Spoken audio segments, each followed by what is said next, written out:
I never thought my own family could betray me so completely until that day when I was 19.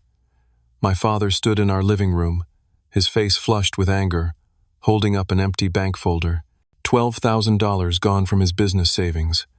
My mother stood beside him, her face twisted with disgust as she looked at me. My brother Tyler leaned against the wall, shaking his head in disappointment, but I caught that flicker of satisfaction in his eyes. My desperate pleas of innocence fell on deaf ears as my parents announced their decision. They were sending me to a behavioral rehabilitation facility. Not prison, they said, because they still loved me, but I needed to be fixed. The betrayal cut deeper than any pain I had ever known. Our middle-class family seemed normal to anyone looking in from the outside. We lived in a comfortable 4-bedroom house in suburban Cleveland, Ohio, where my father Frank had worked his way up to bank manager at the local branch of Midwest Savings and Loan. Dad was strict but fair, a man who valued honesty and responsibility above all else. He often told us, "Your reputation takes years to build and seconds to destroy." I took those words to heart. Mom, Diane, worked part-time as a receptionist at a dental office, but her real passion seemed to be my older brother, Tyler. Since we were kids, it was clear who her favorite was. When Tyler got B's and C's in school, she celebrated his well-rounded approach to education. When I got all A's, she warned me about burning out. When Tyler made the junior varsity baseball team as a bench warmer, she attended every game with a custom-made t-shirt. When I won the state science competition, she was too tired to attend the ceremony. Tyler was 22, charismatic and good-looking, with an easy smile that charmed everyone around him. But behind that smile, I sometimes caught glimpses of something darker. Resentment flickered in his eyes whenever Dad talked about responsibility or planning for the future. Tyler had mastered the art of telling people what they wanted to hear, especially our mother. For the past 5 years, Dad had been saving to start his own financial consulting business, Financial Freedom Advisors, he'd say, sketching logos on napkins at dinner, helping regular folks build wealth. He'd set aside almost $40,000 so far, keeping meticulous records in a blue ledger he updated every Sunday night. Things in our family had grown tenser over the past 6 months, since Tyler had dropped out of the state university. College isn't for everyone, he'd announced at dinner. I need to find myself. Dad had pushed his plate away, speechless with disappointment. Mom had jumped in immediately. Tyler has always been an independent thinker. This shows courage. I watched the divide grow between my parents. Dad working longer hours, Mom defending Tyler's increasing laziness. Tyler spent most days sleeping until noon, then disappearing until late at night with friends Dad called troublemakers. Meanwhile, I was working part-time at the campus tech support center while attending community college. I figured I'd transfer to a 4-year school once I'd saved enough money. I didn't want to burden Dad while he was building his dream. Every Sunday, I'd add a small amount to my savings account, inspired by Dad's example. 3 days before the accusation that would destroy my life, I came home early from a canceled class and found Tyler in our shared bathroom, hunched over his phone, his face pale. "Everything okay?" I asked. He jumped, shoving his phone in his pocket. "Mind your own business, Jeff." But I'd seen the screen. A text message. "Final warning. 5,000 by Friday, or we start breaking things. Starting with your fingers." "Tyler, are you in some kind of trouble? Maybe Dad could help." His expression shifted from fear to contempt. "Dad? Mr. Perfect would kill me. Besides, I have it handled." "It doesn't sound handled." That looked like a threat. Tyler grabbed my shoulder, his fingers digging in hard. "You breathe a word to anyone, and you'll regret it." "I mean it, Jeff." I backed off. Tyler had always been moody, but this was different. There was desperation in his eyes that I'd never seen before. That night, I overheard an argument between my parents. Tyler had asked Mom for money, and she'd given it to him from her personal savings. Dad was furious.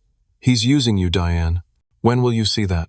"He's going through a difficult time," Mom shot back. "Unlike your precious Jeff, who you think can do no wrong." I flinched at being dragged into their fight. Dad rarely compared us or showed obvious favoritism, though he did express pride in my grades and work ethic. But hearing Mom's bitterness about me was still shocking. The next day, Tyler seemed oddly cheerful, whistling as he got ready. "Got plans?" I asked cautiously. "Meeting some friends. Might have found a way to solve my problems." He winked at me. Something about his newfound confidence left me uneasy. I should have paid more attention to that feeling. Maybe I could have prevented what happened next. 2 days later, on Sunday evening, I came home from a study session at the library to find the house in chaos. Dad was in his home office, frantically going through papers. Mom was crying on the phone, and Tyler was sitting at the kitchen table, looking solemn but with that same strange glint in his eyes I'd seen before. "What's going on?" I asked. Tyler looked up slowly. "Dad's business savings. Someone took it." Before I could process this, Dad stormed into the kitchen, his face red. $12,000, he said, his voice shaking. "Gone from the account. And the bank statements for the last 3 months are missing." That was when Tyler looked directly at me, and I felt a chill run through my body. Something was very wrong, and it was about to get much worse. The following morning, I woke to find my parents and Tyler sitting in the living room, waiting for me. Dad held a small plastic bag containing what looked like a receipt and a bank slip. "Sit down, Jeff," Dad said, his voice unnaturally calm. I sat, confused by the tension in the room. Tyler wouldn't meet my eyes. "We need to talk about the money," Dad continued. $12,000 is missing from my business account." I heard, "That's terrible. Do you know what happened?" Mom made a scoffing sound. "Stop pretending, Jeff. We know." "Know what?" Dad placed the plastic bag on the coffee table. "These were found in your desk drawer. A receipt for a laptop purchase, $2,000, and a withdrawal slip with a forged signature. My signature." I stared at the items. I didn't buy a laptop, and I definitely didn't take any money. "I would never do that to you, Dad." "We found cash in your closet," Tyler interjected. "In that old shoebox where you keep your baseball cards." My mind raced. I hadn't looked at those cards in years. "What? That's impossible. Someone put it there." "Stop lying," Mom shouted, startling everyone. "Tyler saw you at the bank 2 weeks ago.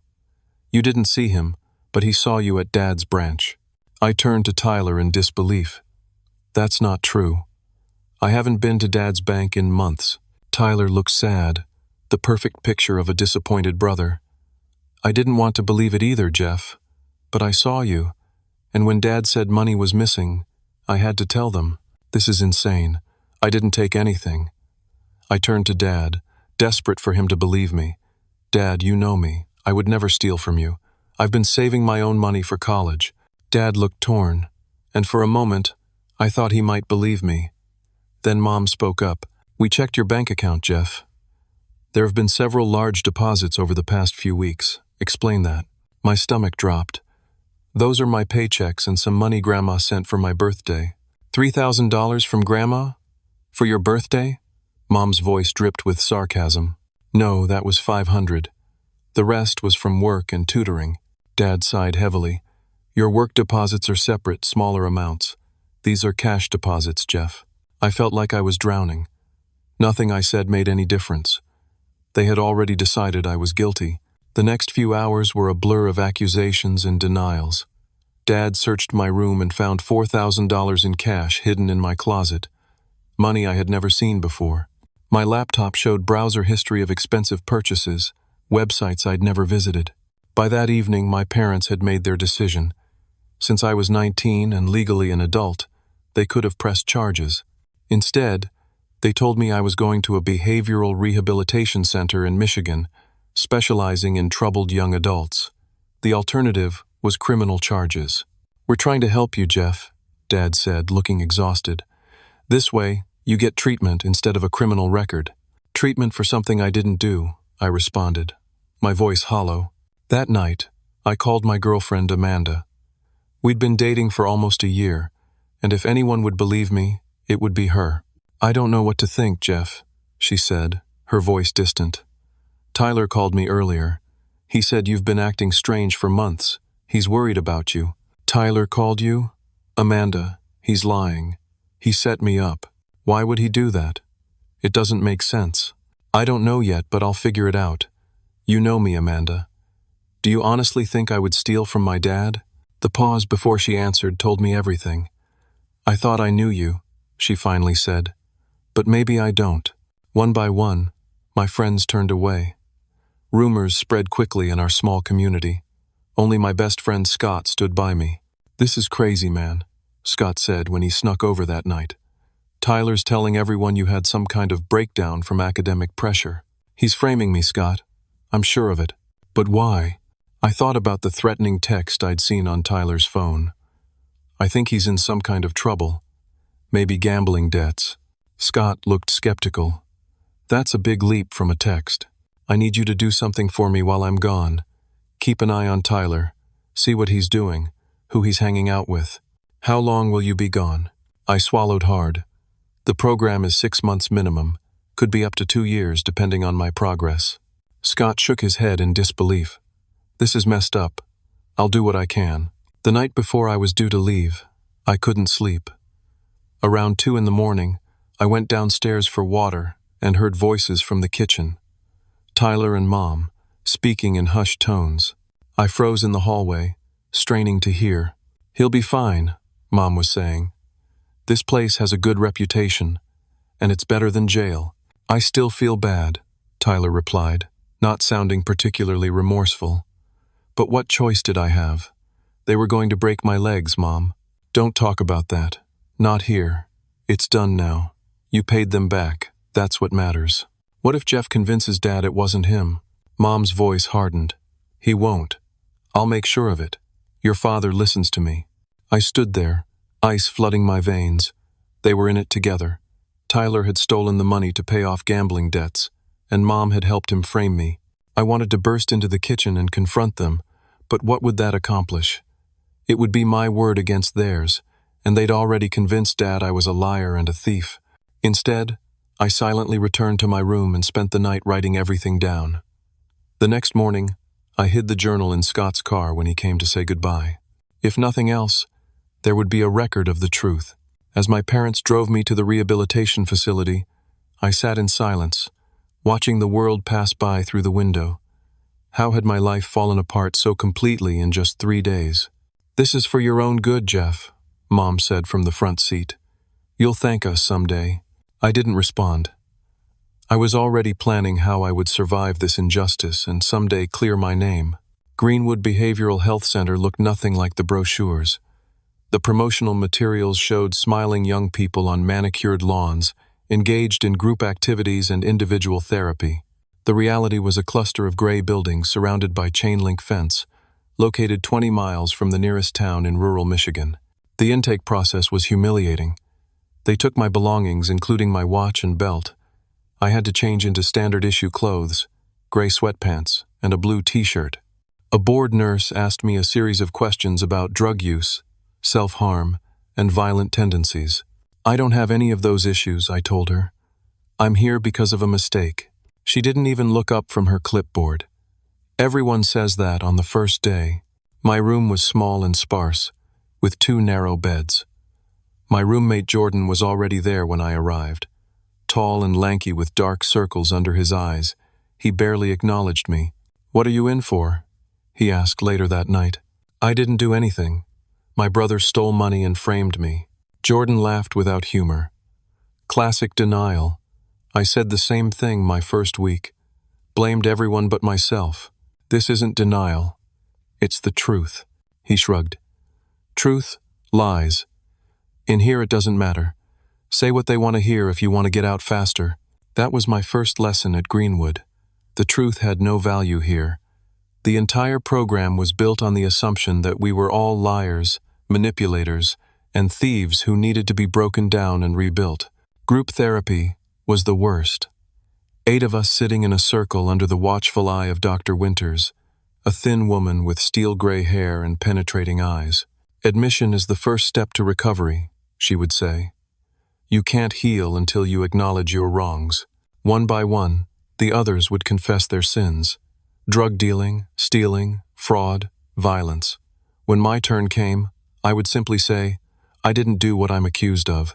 Dr. Winters would make a note on her pad. Still in denial. We'll get there, Jeff. After 3 weeks of this, I was assigned to individual therapy with Dr. Marshall, a younger counselor with kind eyes and a more approachable manner. Tell me about your family, he said in our first session. I hesitated, then decided to tell him everything. About Tyler's favoritism, the threatening text, the conversation I'd overheard between him and Mom. Dr. Marshall listened without interrupting. When I finished, he said, "That's quite a story." "It's not a story. It's what happened. Jeff, I've been doing this a long time. Family scapegoating is real, but framing someone for theft is extreme. Is it possible you're misremembering some details?" "No, I know what I heard." He studied me for a moment. "I'll make you a deal. I won't push you to admit to something if you'll work with me on other issues. Anger management, coping skills, things that will help you regardless of how you ended up here." It wasn't much, but it was the first time anyone at Greenwood had offered me anything resembling respect. I agreed. Meanwhile, my family contact was limited to weekly phone calls and monthly visits. Mom called religiously, her voice dripping with false concern. "The therapists say you're still in denial, Jeff. Why can't you just admit what you did so you can get better?" Dad rarely spoke during these calls. When he did, he sounded tired and distant. During his first visit, 3 months into my stay, we sat across from each other in the sterile visiting room, struggling to find words. "How's the business plan going?" I finally asked. He looked down. "On hold for now. Financial setback, as you know." "Dad, I need to tell you something. I think Tyler—" "Don't, Jeff. Don't blame your brother for your actions. That's not taking responsibility. But your mother can't even bring herself to visit. This has been hard on everyone." I realized then that Dad wasn't ready to hear the truth. Whatever evidence Tyler and Mom had manufactured, it had convinced him completely. Pushing now would only drive him further away. 6 months into my stay, something unexpected happened. I received a letter from Amanda. I hadn't heard from her since before Greenwood. "Jeff, I don't know if you'll read this, but I need to say I'm sorry. Tyler has been acting strange, spending lots of money, partying all the time. He tried to ask me out last month, said you and I were over anyway. It made me think about everything. I don't know what happened with your dad's money, but I should have trusted you more." The letter gave me a glimmer of hope. If Amanda was seeing cracks in Tyler's story, maybe others would too. Around the same time, Jordan and I had become something like friends. He'd been caught stealing prescription drugs from his parents to sell at college. Unlike me, he freely admitted his guilt. "The difference," he told me one night, "is that I actually did it. And sometimes I wonder if you really didn't. You don't act like the rest of us." "What do you mean?" "You're not angry enough. Most guys here, we're pissed at getting caught, even if we don't admit it. You're just sad, like you lost something you can't get back." His observation hit home. I wasn't just sad, I was grieving. For my reputation, my freedom, my future plans, and most of all, for the family I thought I had. After 8 months, I decided to change strategies. Instead of protesting my innocence to deaf ears, I would use my time at Greenwood constructively. I enrolled in every educational program available. Computer skills, business basics, psychology classes. If I couldn't leave, I would at least emerge with something useful. Dr. Marshall noticed the change. "You seem more focused lately. I can't control what people believe about me, but I can control what I do with my time." He nodded approvingly. "That's a healthy perspective." A few weeks later, Dr. Marshall pulled me aside after group. "There's a visitor for you, not family." My heart leaped, thinking it might be Scott. Instead, I found myself facing Mrs. Reynolds, my former high school English teacher. "Jeff," she said, embracing me awkwardly, "I'm in Michigan for a conference, and your friend Scott told me you were here. I had to come." We talked for an hour. She told me about home, about how people were starting to notice Tyler's increasingly erratic behavior. "He's living in your old room now," she said, "driving your car too. Scott says he's throwing money around like water, but no one knows where it's coming from." I felt a strange mix of vindication and despair. Tyler had taken everything from me, even my space and possessions, but his behavior might eventually expose the truth. As Mrs. Reynolds was leaving, she squeezed my hand. "I've taught hundreds of students, Jeff. I know who you are. This isn't right." It was a small thing, this vote of confidence from a teacher I'd always respected, but it kept me going through the darkest days that followed. By the 1-year mark, I had earned enough trust to work in the facility's small computer lab, helping maintain their outdated systems. I'd also started attending the center's limited college courses, determined to continue my education despite everything. Dr. Marshall had become something of an advocate for me, arguing in staff meetings that my continued denial wasn't necessarily pathological. "Some innocent people maintain their innocence," I overheard him telling Dr. Winters one day. "Forced confession isn't therapeutic. It's coercive." Their relationship grew strained over my case, with Dr. Winters insisting I was manipulating Dr. Marshall with a sociopath's charm. Despite these internal conflicts, my case file showed improvement. Patient demonstrates responsibility and reliability in assigned tasks. Shows empathy toward peers, no disciplinary incidents. But officially, I was still in denial, and therefore not ready for release. Then came the day that changed everything. 18 months into my stay, I received a letter from my father. It was short, just a few lines. "Jeff, I miss you. I think about you every day. Things at home aren't good. I hope you're doing well. Love, Dad." It was the most emotion he'd expressed since this nightmare began. But when I mentioned it to Mom during our next call, she seemed confused. "What letter? Your father hasn't sent any letters." A terrible suspicion formed in my mind. The next day, I convinced Jordan to create a distraction while I slipped into the administration office. It took only minutes to find my file. Inside was a stack of letters from my father, dating back months. Letters full of questions, doubts about my guilt, and growing suspicions about Tyler. Letters I had never received. Someone had been intercepting my mail, and there was only one person with both the motive and the opportunity: my mother, who had volunteered to handle all communication with the facility. I carefully put everything back and left, my mind racing. The truth was finally starting to emerge, but I was still trapped. And now I knew my mother would go to extraordinary lengths to keep me here. After discovering the intercepted letters, I knew I couldn't depend on anyone else to fix my situation. If I was going to reclaim my life, I needed to prepare myself.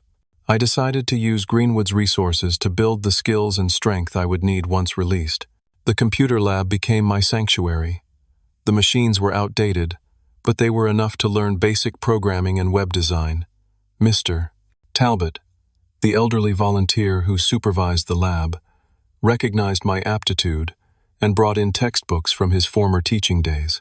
"You have a gift for this," he told me, after I helped recover files from a crashed system. "Don't waste it." Jordan and I had formed a solid friendship by then.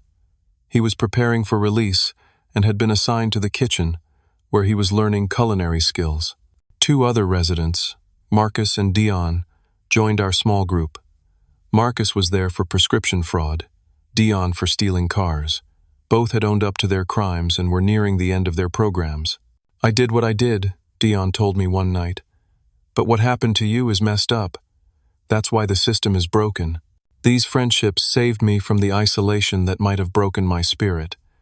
We studied together, shared meals, and talked about our plans for the future. They believed my story when no one else would. Dr. Marshall continued to be my strongest ally among the staff.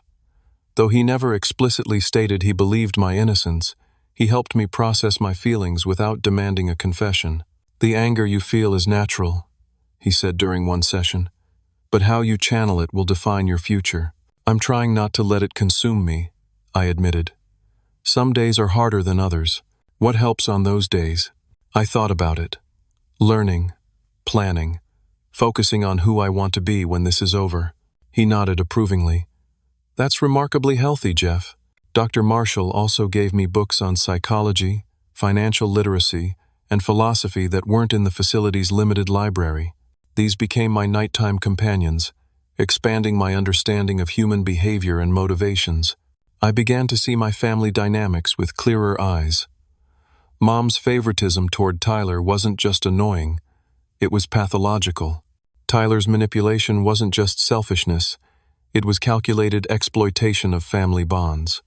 Even Dad's blindness to these dynamics revealed his own avoidance tendencies. Understanding didn't excuse their actions, but it helped me contextualize what had happened. This wasn't just about $12,000. It was about family patterns that had been building for years. Contact with my family remained limited and strained. Dad's visits increased slightly, though he remained conflicted and withdrawn. Mom's calls were exercises in manipulation, filled with guilt trips and vague updates that never quite answered my questions about home. Through Scott's letters, which he now sent directly to Dr. Marshall to ensure I received them, I learned that things at home had deteriorated significantly. Dad was working longer hours than ever. Mom and Tyler were spending money carelessly. Tyler had taken over my room, claiming his was too small, and was now driving my old Honda Civic as if it had always been his. "He talks about you like you're dead," Scott wrote, "like you're never coming back. It's creepy, man." Most disturbingly, Scott reported that Tyler had attempted to date Amanda shortly after I was sent away. He told everyone you guys had broken up before you left. Amanda shut him down hard, but he kept pushing until she threatened to get a restraining order. This particular betrayal cut deep. My own brother had not only stolen my freedom, but had tried to take the one relationship that mattered most to me. More troubling news came through Mrs. Reynolds, who visited whenever her teacher conferences brought her to Michigan. According to her, Tyler had somehow inserted himself into Dad's business planning, claiming he had matured and wanted to learn the financial industry. "Your father seems to be grooming him to be his partner instead of you," she said sadly. "I think he's trying to salvage some hope for the future." The irony was painful. Tyler, who had stolen Dad's business savings, was now positioning himself to benefit from the very dream he had delayed. Around the 18-month mark, I had an unexpected visitor, my grandmother, Dad's mother. At 82, Grandma Ruth had made the 4-hour drive by herself, against my parents' wishes. "I know something isn't right about all this," she said, her hands trembling with age but her eyes sharp as ever. "Franklin is too proud to admit he might have made a mistake. And Diane," she shook her head, "that woman has always played favorites." Grandma Ruth couldn't stay long, but before leaving, she pressed a small key into my palm. "For the storage locker under my name at Preston Storage, Unit 227. There's some money there, and your grandfather's watch, for when you get out." Her visit gave me something precious, the knowledge that not everyone in my family had abandoned me. The most shocking revelation came 19 months into my stay. A new letter from Scott, again sent through Dr. Marshall, contained photocopies of bank statements Scott had managed to find while helping Dad organize the garage. "These are from the months right before the money went missing," Scott wrote. "Look at the withdrawals." There, highlighted in yellow, were multiple withdrawals from Dad's business account, all made when I was verifiably elsewhere. At work, at school, once even during a documented doctor's appointment. I showed the copies to Dr. Marshall. "This is compelling, Jeff," he admitted. "Have you shown your father?" "How?" "Mom screens everything, and he barely speaks during visits." Dr. Marshall considered this. "I think it's time I had a professional conversation with your father about your treatment plan." 2 weeks later, Dad arrived for an unscheduled visit. He looked terrible, with dark circles under his eyes and new gray in his hair. Dr. Marshall had arranged for us to meet in his office rather than the visiting area. "Dr. Marshall says you've made excellent progress," Dad said stiffly. "He thinks you might be ready for release soon." Hope flared in my chest. "Really? When?" "That depends on several factors." He paused. "Jeff, I need to ask you something, and I need the truth, no matter what it is."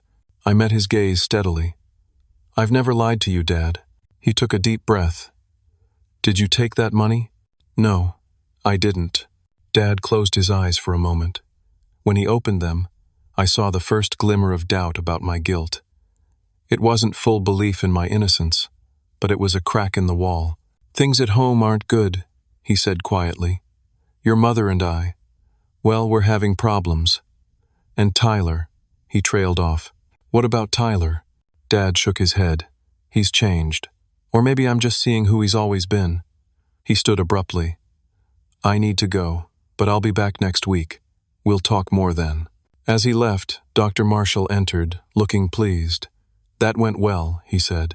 He's starting to doubt, I replied, hardly daring to believe it. More than starting, I'd say. I spoke with him at length before your meeting, showed him some of the inconsistencies in your case. He's a rational man, Jeff. Give him time to process. For the first time in nearly 2 years, I allowed myself to feel real hope. The truth was fighting its way to the surface, one small revelation at a time. The next month passed in a blur of anticipation and anxiety. I continued my routine, excelling in the computer courses and even helping teach basic skills to newer residents. I compiled all the evidence I had gathered, organizing it meticulously with Jordan's help. You should become a detective, he joked as we arranged the timeline of events. Or a lawyer. I just want my life back, I told him, and I want Tyler to face consequences for once. As my potential release grew closer, I began planning for life after Greenwood.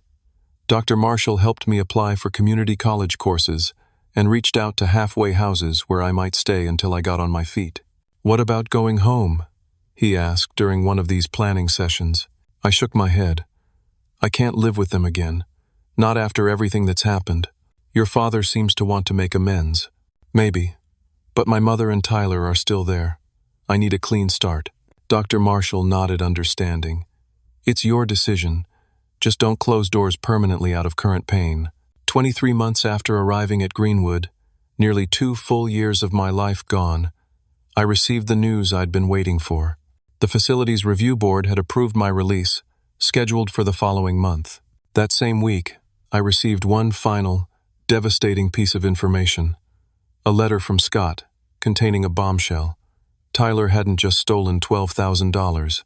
According to financial documents Scott had glimpsed while doing yard work for my parents, Tyler had been systematically draining Dad's accounts for months. The total was now over $50,000, possibly more. He uses your dad's computer when no one's home, Scott wrote. I think he's forging signatures on electronic transfers. Your dad's been working so much he probably hasn't had time to check everything. The scope of Tyler's betrayal was even greater than I had imagined. And soon, I would be free to expose it. Freedom felt surreal. After 24 months in Greenwood, even mundane things seemed extraordinary. The sound of traffic, the smell of restaurant food, the ability to choose my own clothes. Scott picked me up in his battered Jeep, and we drove in silence for the first 20 minutes, both overwhelmed by the moment. Where to? He finally asked. Your place, if the offer still stands. Guest room's all yours, man. For as long as you need. Scott had graduated from community college and moved into a small 2-bedroom apartment while working at a local tech repair shop. It wasn't fancy, but it was clean, and more importantly, it wasn't Greenwood. Your parents think you're staying at a halfway house, Scott told me as we carried my meager belongings inside. Your mom called there twice already asking about your behavior. She's still trying to control the narrative, I said. Make sure everyone thinks I'm unstable. Well, your dad came by the shop yesterday, asked if I'd heard from you. He seemed worried, but not in a bad way. I unpacked my few possessions, including the journal I'd kept throughout my time at Greenwood. I need to see him, alone, without Mom or Tyler around. He usually stops at Mancini's diner for lunch on Thursdays, has for years. 2 days later, I sat in a booth at Mancini's, nursing a coffee, my heart pounding. At precisely 12:15, Dad walked in, ordered his usual turkey sandwich, and took a seat at the counter. I gave him a few minutes to get settled, then approached. Dad? He turned, his expression cycling rapidly from shock to uncertainty to something like guilt. Jeff, I didn't know you were back in town. Got back a few days ago. Can we talk? He hesitated, then nodded toward the empty seat beside him. How are you? Adjusting. It's strange being out. Where are you staying? With Scott for now. Looking for work. I took a deep breath. Dad, I need to tell you something, and I need you to really hear me this time. He studied my face. You've changed. You look Older. 2 years will do that. I tried to keep the bitterness from my voice. Dad, I didn't take that money. I never did. It was Tyler. I expected denial, anger, or dismissal. Instead, Dad sighed heavily. I've been going through the accounts. There are discrepancies. My heart leaped. What kind of discrepancies? Withdrawals I don't remember making. Transfers to accounts I don't recognize. He rubbed his face tiredly. Jeff, if I made a mistake, it wasn't just a mistake, Dad. It was a deliberate frame-up. Tyler needed money to pay off gambling debts. Mom helped him cover it up. Dad's expression hardened. That's a serious accusation against your mother. I know what I heard. The night before I left for Greenwood, I overheard them talking in the kitchen.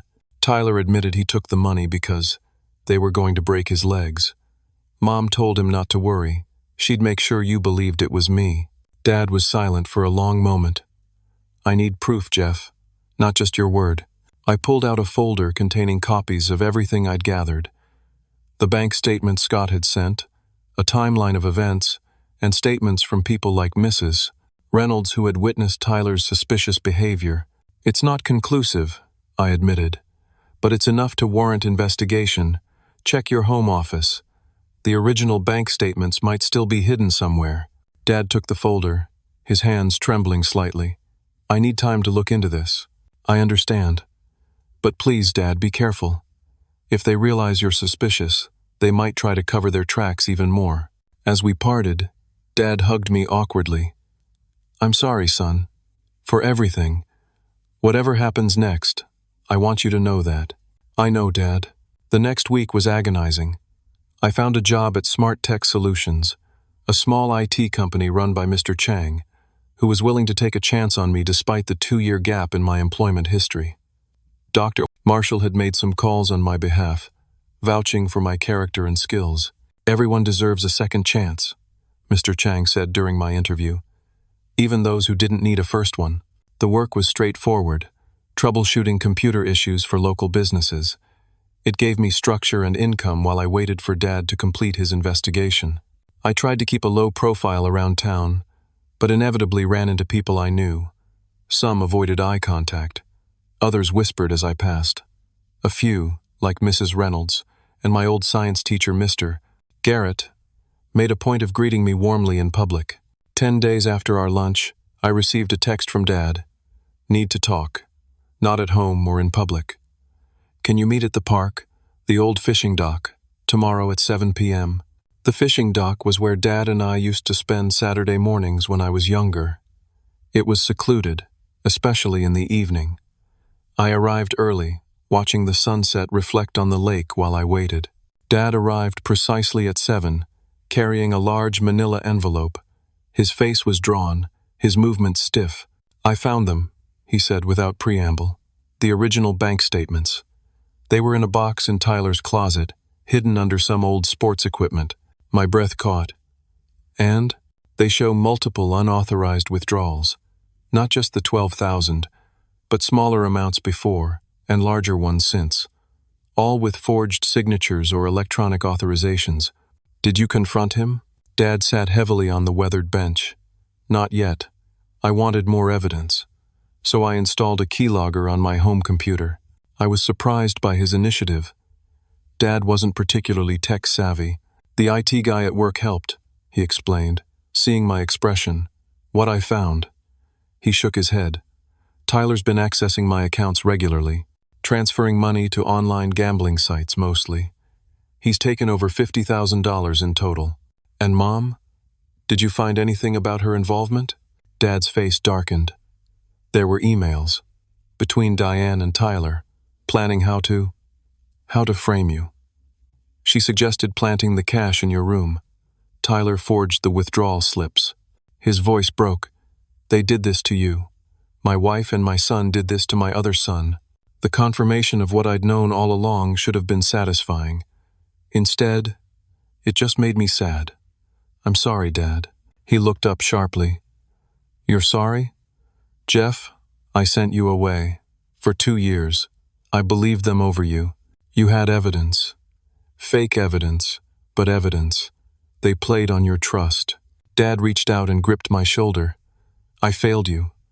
As a father, I failed you completely. I'll never forgive myself for that. What happens now? Now, Dad said, straightening his shoulders, we get justice. Over the next few days, Dad continued gathering evidence while maintaining a facade of normalcy at home. He recorded conversations, documented financial discrepancies, and consulted discreetly with a lawyer friend. Meanwhile, I had my first encounter with Tyler since my return. He showed up at Smart Tech, swaggering in like he owned the place. Well, look who it is, he said loudly. The prodigal brother returns. I kept my voice neutral. What do you want, Tyler? Just thought I'd see how the black sheep is doing. Mom's worried you'll cause trouble. I'm just trying to rebuild my life. He stepped closer, lowering his voice. Stay in your lane, Jeff. You've been gone 2 years. Things have changed. Dad and I are starting the business together now. Good for you. I mean it. Don't rock the boat. You won't win. He smiled, but his eyes were cold. No one would believe a mental case over the good son anyway. It took every ounce of self-control not to react. Is that all? Tyler's smile faltered slightly at my calm. For now, just remember what I said. After he left, I called Dad. Tyler just came by my work. He's nervous. Good, Dad replied grimly. He should be. That weekend, through Scott, I reconnected with Amanda. We met at a quiet cafe on the edge of town. You look good, she said, studying my face. Different but good. 2 years will change a person. Jeff, I'm so sorry. About everything. About doubting you. I shook my head.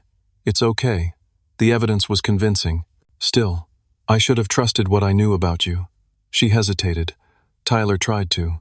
Well, he asked me out a few weeks after you left. Said you and I were over anyway. I heard. Scott told me. I told him to go to hell. He didn't take it well. Started telling people I'd led him on. She rolled her eyes. Classic Tyler. We talked for hours, cautiously rebuilding our connection. There was too much water under the bridge for us to simply resume our relationship, but the foundation of friendship remained strong. As we parted, Amanda hugged me tightly. I'm glad you're home, Jeff. Really glad. The pieces of my old life were slowly coming back together, though in a new configuration. Friends reconnecting. A job with potential. Even the possibility of continuing my education, with the community college accepting my application for the spring semester. All that remained was to resolve the family situation, once and for all. Dad called a family meeting for Sunday evening. He didn't tell me the exact plan, but asked me to be available by phone. I don't want you there initially, he explained. I need to handle this my way. I agreed, though reluctantly. That evening I sat in Scott's apartment, phone in hand, waiting for news. The call came at 9:37. Jeff, Dad said, his voice thick. I need you to come to the house. Now. What happened? Everything. He paused. Everything happened. I drove to my parents' house with a sense of unreality. For 2 years I'd imagined this moment, the truth finally coming to light. Now that it was happening, I felt strangely calm. The house was lit up like Christmas, every light blazing. Dad met me at the door, his face haggard but resolute. They're in the living room, he said quietly. It's bad, Jeff. Worse than we thought. I followed him inside. The living room looked like a tornado had hit it. Papers scattered across the coffee table. Mom sitting rigidly on the couch, her face a mask of defiance. Tyler slumped in the armchair, eyes red from crying. Jeff, Mom said coldly, I should have known you'd be behind this. Behind what? The truth coming out? Dad placed a hand on my shoulder. I found the bank statements in Tyler's room, and the emails between you two. I know everything. Mom's expression didn't change. You don't know anything. $53,742, Dad said precisely.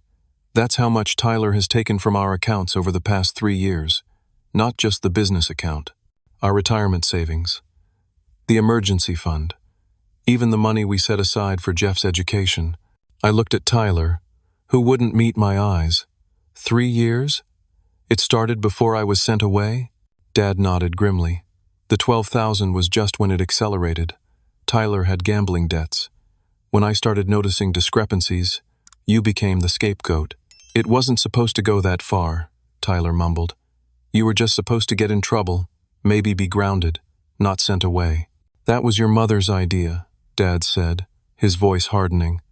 She suggested the rehabilitation center, said it would teach Jeff a lesson while giving you time to fix things. I turned to Mom, searching for any sign of remorse. There was none. Why? I asked simply. Why would you do that to your own son? Mom's eyes flashed. Tyler needed help. You've always been fine on your own. The golden boy. Frank's favorite. So you destroyed 2 years of my life out of jealousy? I protected my child who needed me, she snapped. You were strong enough to handle it. The twisted logic left me speechless. In her mind, she had made the right choice. Dad intervened. When I confronted them earlier, Tyler broke down, admitted everything. But Diane. He shook his head. She still believes she did nothing wrong. You don't understand what it's like, Tyler said, finally looking at me. The gambling. It starts small, and then it takes over. I kept thinking one big win would fix everything. So you sacrificed me instead? I was desperate. They were threatening me. Real threats, Jeff. Dangerous people. And that justifies framing me? Having me locked away? Tyler had no answer. Dad picked up a folder from the coffee table. I've documented everything. The forged signatures, the unauthorized transfers, the falsified evidence against Jeff. He turned to Mom. The intercepted mail. Mom paled slightly. What mail? The letters I sent Jeff that he never received. Dr. Marshall kept copies of everything sent to Greenwood. My letters asking questions, expressing doubts. You made sure Jeff never saw those. I was protecting the family, Mom insisted. You were protecting yourself, Dad corrected, and enabling Tyler's addiction. What happens now? I asked. Dad took a deep breath. I've made my decision. I'm filing for divorce. Mom gasped. Frank, you can't be serious. After 25 years? I've never been more serious about anything. I can't stay married to someone who would sacrifice one child for another, who would lie to me for years. And Tyler? I asked. Tyler has 2 choices.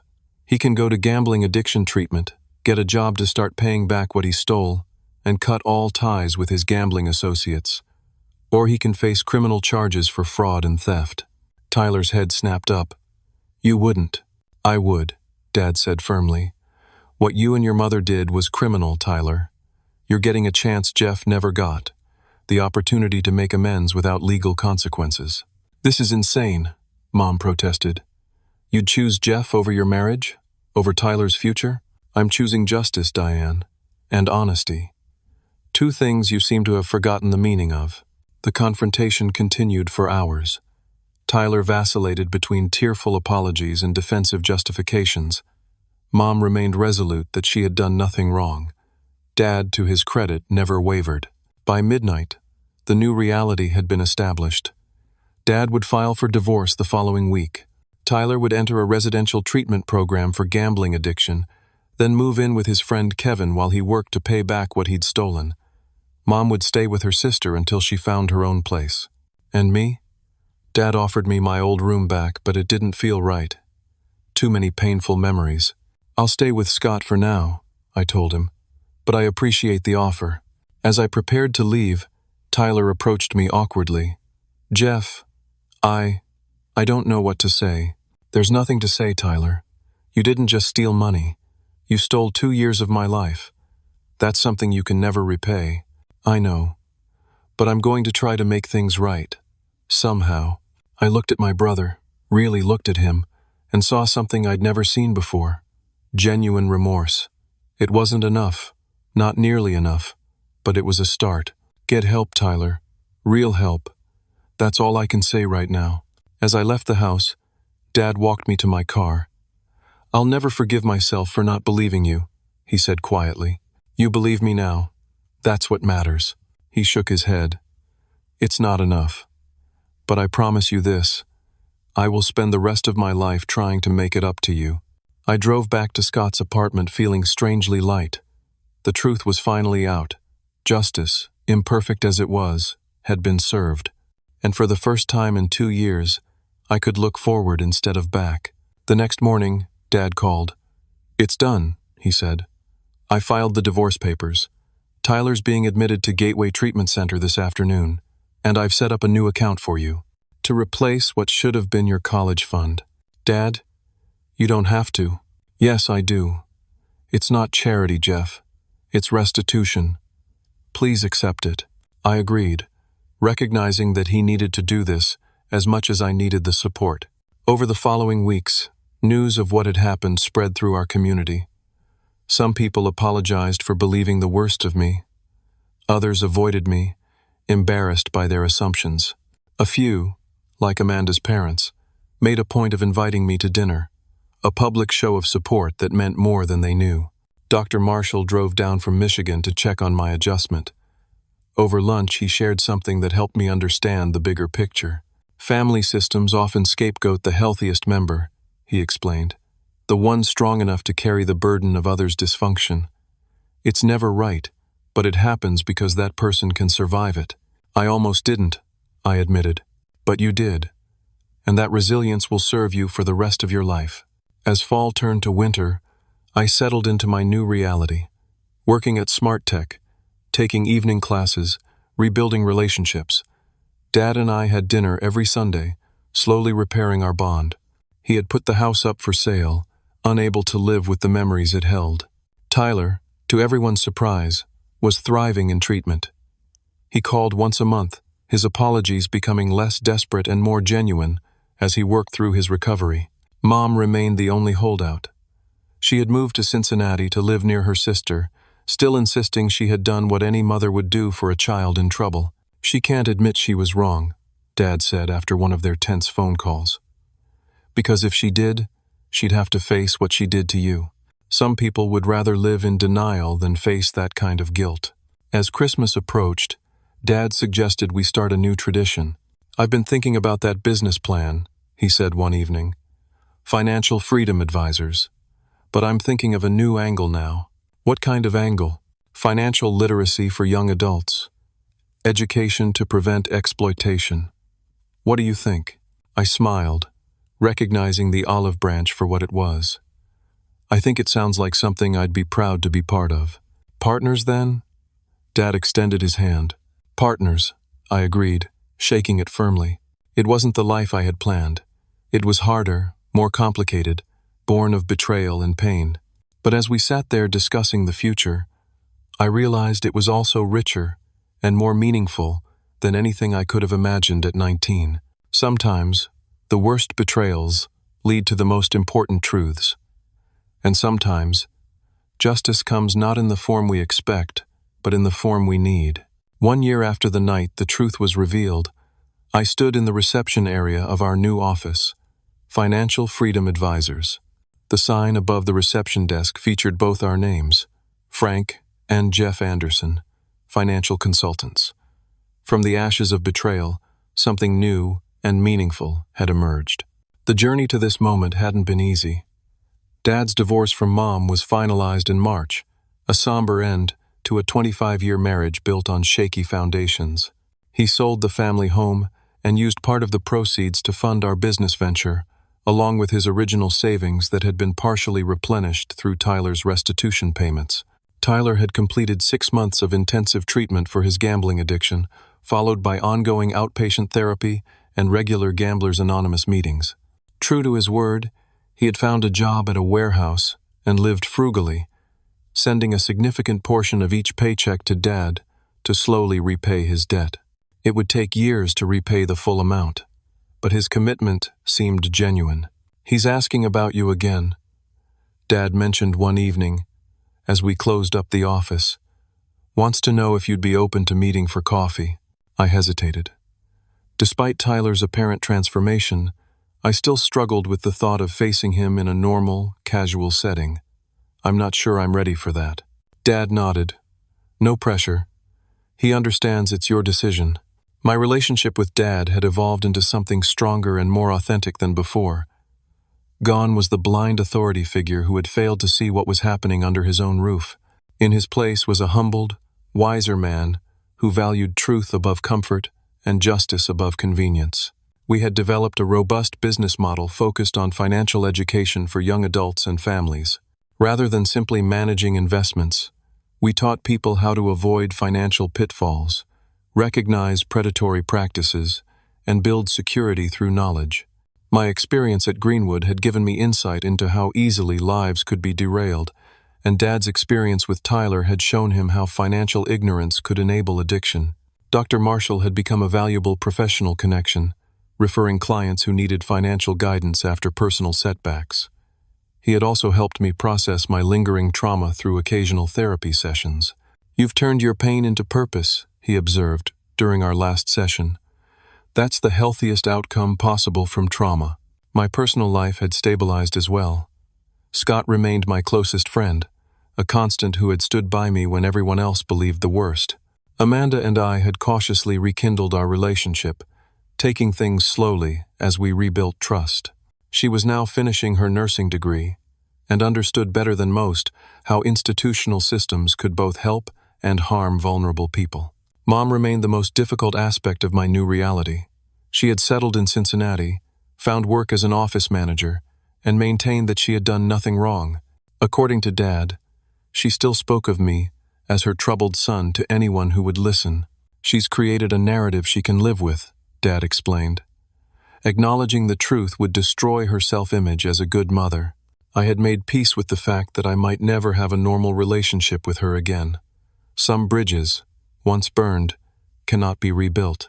One Tuesday morning in November, exactly 1 year and 1 month after the confrontation that had changed everything, the office door opened to reveal an unexpected visitor. Tyler. He looked different, thinner, more subdued, with a maturity in his eyes that hadn't been there before. He carried a small gift bag and stood awkwardly in the doorway. "I should have called first," he said when he saw my expression. "I can go if this isn't a good time." Dad emerged from his office. "Tyler, this is a surprise. I just wanted to drop this off," Tyler said, placing the gift bag on the reception desk. "It's my 1-year sobriety chip from GA," I thought. "Maybe it could go on the wall here." As a reminder, the gesture was unexpectedly touching. Tyler wasn't asking for forgiveness or trying to minimize what he'd done. He was simply acknowledging his ongoing recovery as part of our shared story. "Thank you," I said, finding my voice. "That means something." Tyler nodded, then turned to leave. "Wait," I heard myself say. "Do you have time for coffee?" The conversation that followed was one of the most difficult and important of my life. We sat in the cafe next door, two brothers with an ocean of hurt between us, trying to find a way forward. "I think about what I did to you every day," Tyler said, staring into his cup. "In treatment, they make you take full responsibility. No excuses, no justifications. And do you take full responsibility?" He met my eyes directly. "Yes, I stole Dad's money. I framed you when I got caught. I let you take the fall for my addiction. I ruined 2 years of your life that you can never get back. And I did it all to protect myself." The straightforward admission was more healing than any elaborate apology could have been. "Why did Mom help you?" I asked, the question that had haunted me for years. Tyler sighed. "She's always seen me as the vulnerable one. From when we were kids, whenever I screwed up, she'd swoop in to fix it. It became our pattern. When I told her about the gambling debts, about the threats, she went into full protection mode by sacrificing me. In her twisted logic, you were stronger. You could handle it." He shook his head. "It's sick, I know that now. But at the time, we convinced ourselves it was just temporary, that you'd get a slap on the wrist, maybe some community service. But when Dad suggested Greenwood, we should have come clean then. That's when it crossed the line from bad to unforgivable." Tyler's voice cracked. "I wake up every night thinking about you in that place, knowing I put you there." We talked for over 2 hours, laying bare the years of family dynamics that had led to that fateful decision. Tyler's lifelong feeling of inadequacy beside my achievements. Mom's enabling of his worst tendencies. Dad's obliviousness to the dysfunction growing under his roof.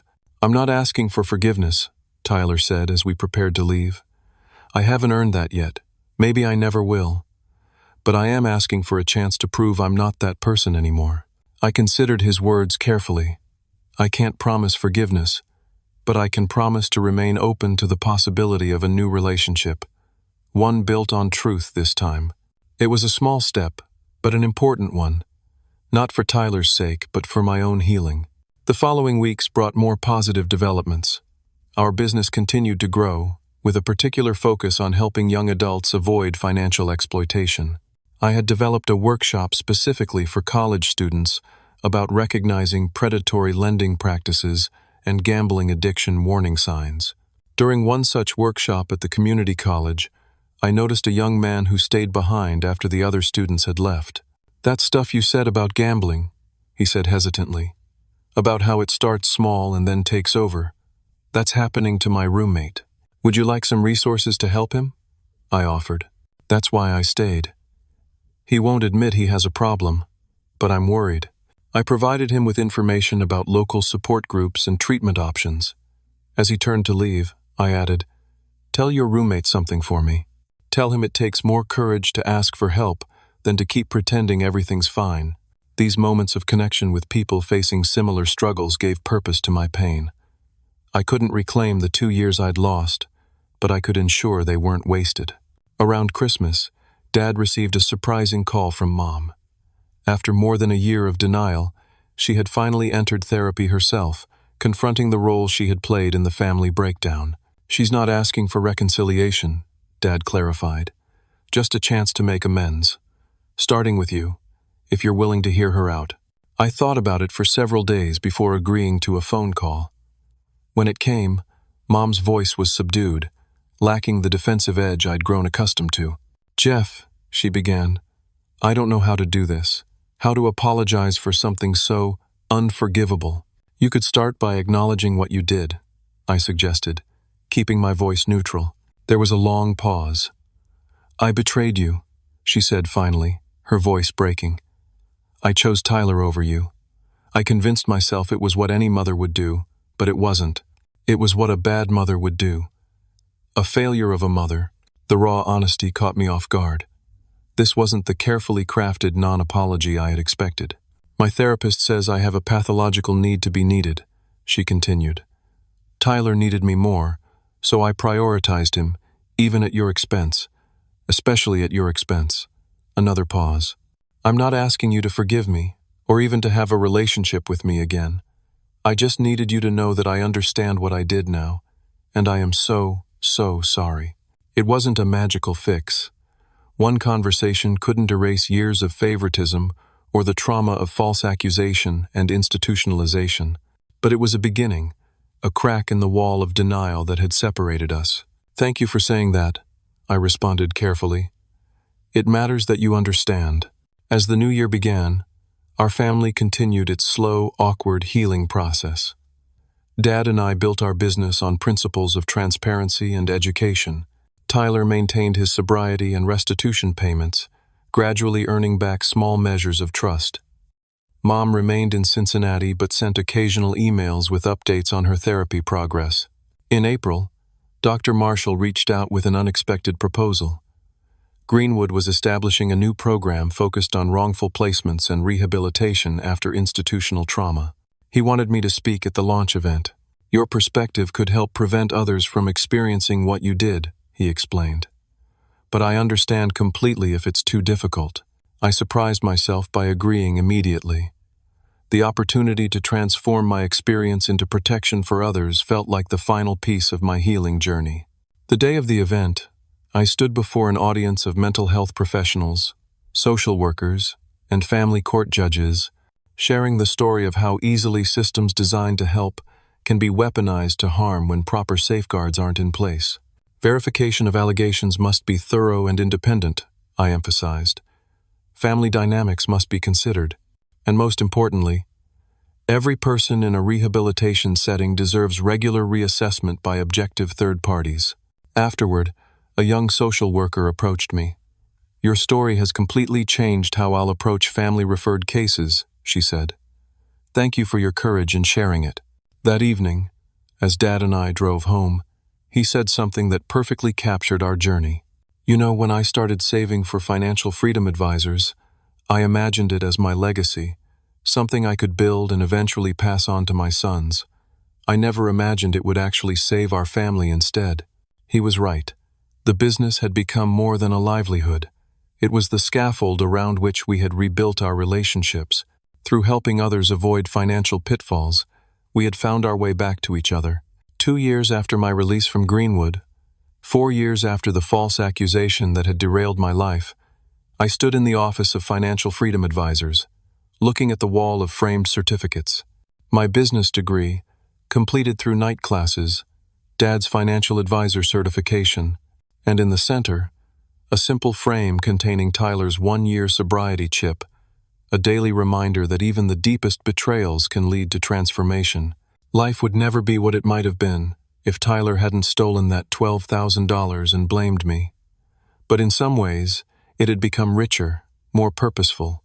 I had learned truths about family, justice, and resilience that most people never have to face. I had lost 2 years but gained clarity that some spend a lifetime seeking. As our last client of the day left the office, Dad placed a hand on my shoulder. "I'm proud of you, Jeff. Prouder than you'll ever know." The words healed something deep inside me that I hadn't realized was still broken. Family is complicated. Trust, once broken, never quite rebuilds the same way. But sometimes, from the ashes of betrayal, something stronger and more authentic can emerge. Not a perfect replica of what was lost, but something new, tempered by fire, more resilient because it acknowledges the possibility of fracture. That's what we built, my father and I.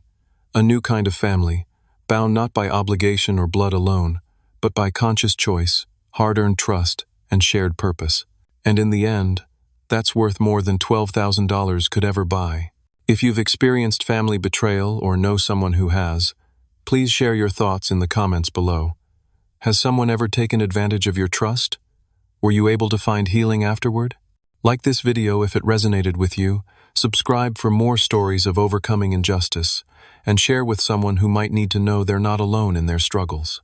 Thank you for listening to my story, and remember, sometimes the deepest wounds lead to the most important healing.